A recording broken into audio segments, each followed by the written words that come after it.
Bem-vindo a mais um VE Entrevista. Hoje eu estou com o pastor Alexandre Mendes, da Igreja Batista Maranata de São José dos Campos. Ele tem trabalhado bastante com aconselhamento bíblico e eu gostaria de perguntar para você, Sasha, sobre o cristão, ele pode ser gay? Eu sei que é uma pergunta assim, genérica, mas vamos pensar mais sobre isso, vamos tentar dissecar isso. O cristão, ele pode ser gay? Essa é uma pergunta, eu suspeito que ela seria respondida de uma forma diferente há uns 20, 30 anos atrás, pelo contexto em que nós vivemos, né? E eu digo isso não no sentido de que os absolutos da Escritura se alteraram, né? Absolutamente não é esse o ponto, né? Mas a forma como nós abordamos a questão, ela merece uma atenção diferente do que há 20, 30 anos atrás, em função do resquício de uma revolução sexual que a gente vive, muito relacionado a essa identidade sexual, né? A identidade sexual deixou de ser algo dado por Deus e passou a ser algo optado ou decidido em função de desejos. Então as pessoas são o que elas desejam e não levando em consideração que a Bíblia nos informa muitas coisas sobre desejos, inclusive que eles são desgovernados e eles não estão imunes à nossa depravação, ao pecado, né?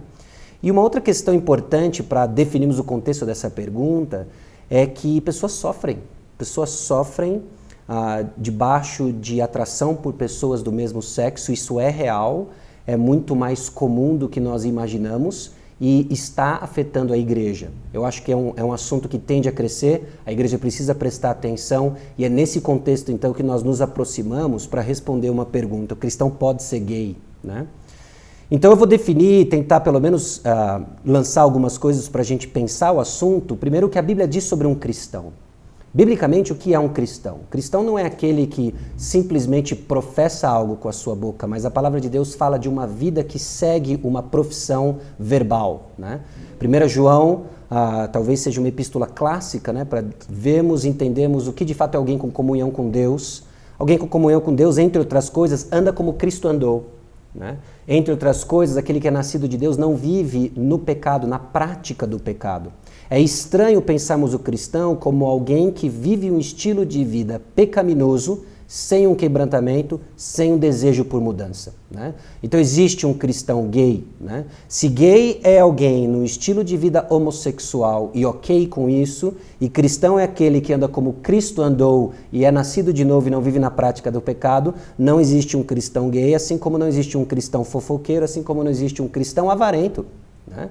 Porque alguém que luta contra, alguém tomado pela avareza e conhecido pela avareza não herdará o reino de Deus, assim como o maldizente, assim como o sodomita efeminado, né? Por outro lado, a Bíblia fala de um cristão que anda como Cristo andou e que luta contra o pecado e o pecado remanescente, inclusive na vida do cristão. Então, se estamos entendendo o gay como alguém que tem atrações por pessoa do mesmo sexo e existe luta contra isso, sim, é legítimo alguém professar sua fé cristã na luta contra o pecado, e aí existe um processo de arrependimento em que essa pessoa aprende a governar os seus desejos. Isso parece algo estranho, né? Desejo parece algo que acontece com a gente, extremamente passivo, mas nós podemos influenciar desejo de uma forma indireta, ainda que exista muita luta, né? Sim. E nesse processo é que eu acredito que entra um terceiro aspecto da pergunta, né? Que é: a igreja está preparada para lidar com isso, né? E eu temo, mas eu reconheço que eu acredito que não. A igreja, de uma forma geral, não está preparada para lidar com isso, né? Principalmente no nosso contexto brasileiro. Haja vista o número de piadas que existem sobre o assunto, né? Então imagina você que na sua congregação tem alguém lutando por atrações por pessoas do mesmo sexo e tudo que ela escuta sobre o assunto é pejorativo, é piada, ela nunca vai se abrir com ninguém dentro da igreja. Ela não vai buscar ajuda. Então a igreja precisa se preparar protegendo e criando um ambiente de graça. E o ambiente de graça é onde o evangelho ele é pregado e as suas implicações e aplicações para a vida também.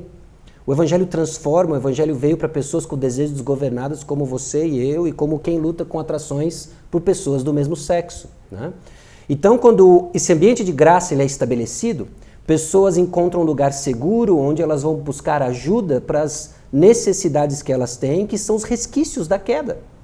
Alguém com desejo desgovernado por atrações por pessoas do mesmo sexo, seja as causas mais diversas e influências, né, volta a questão sim do pecado e o fato de que nós ainda não somos quem nós deveríamos ser, mas os recursos para a transformação nos foram dados. Espírito Santo usa a palavra, usa uma comunidade, então nós precisamos trabalhar com a igreja essa visão bíblica do que é pecado. Nós não vamos zombar daquilo que Cristo morreu na cruz. Cristo morreu por causa da homossexualidade, da prática homossexual. Isso não tem graça, não deveria ser fruto das nossas brincadeiras, né? E oferecer para essas pessoas uma ajuda concreta e a disposição de lutar com elas, né? E aí a forma como que essa mudança vai se aparecer na prática, ela é diversa, mas as pessoas têm o amparo, né? E isso nos ajuda, inclusive, a responder melhor a essa crescente pressão que existe por parte da sociedade, até mesmo entre evangélicos, de aceitar pessoas como elas são, entre aspas. Nós recebemos pessoas como elas estão para elas nunca mais ficarem como elas são, né? E em Cristo, então, há essa transformação progressiva e com uma sexualidade orientada pelo Evangelho, não simplesmente pelos nossos desejos, né? O assunto é complexo, acredito que ainda vamos aprender muito sobre o assunto, mas as respostas já nos foram dadas, né? E nós temos uma história e uma boa tradição, acredito eu, de sexualidade na história da teologia, na história da igreja, que pode nos ajudar a responder perguntas que parecem novas, mas não são tão novas assim. Obrigado, Sasha.